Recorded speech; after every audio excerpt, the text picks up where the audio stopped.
All right. So what do I tell 663,000 people in 2 years or 3 years when President Trump breaks his promise by pushing them off of Medicaid? The Medicaid proposal in this bill bears no resemblance to that kind of discipline and due diligence.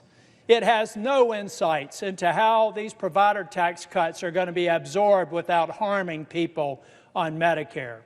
And even worse, most of my colleagues do not even understand on either side of the aisle the interplay of state-directed payments and the devastating consequences of the funding flows that are going to be before us. Mr. President, here's how I figured out the impact in North Carolina.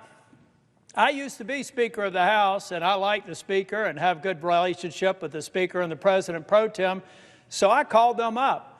And I had my staff ask them if they would do an economic impact assessment on what this proposed bill would do to the Medicaid program in North Carolina. But I didn't want just the view of the Republican partisan staff that reports to the Speaker and the President pro tem on how they're going to absorb this bill. I decided to go to Josh Stein, the governor, and I went to his Democrat staff for Medicaid. I asked them to prepare an estimate, independent of the estimate that I had done with fiscal research. But I took a step further, Mr. President. I went to the Hospital Association. I asked 3 different independent groups, a partisan Democrat group, a partisan Republican group of experts, and a nonpartisan group of the Hospital Association to develop an impact assessment independent, not talking, not sharing, reporting to me.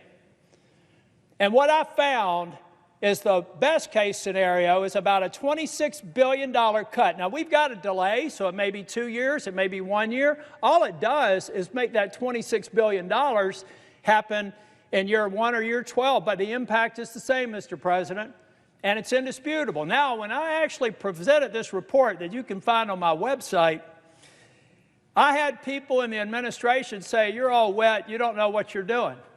I said, well, why don't we assemble a series of meetings? We're going to provide you our analytics.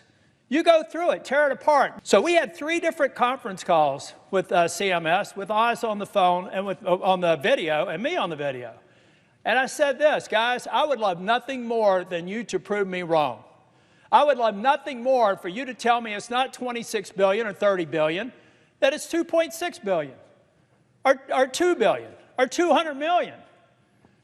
But after 3 different attempts for them to discredit our estimates, the day before yesterday, they admitted that we were right. They can't find a hole in my estimate.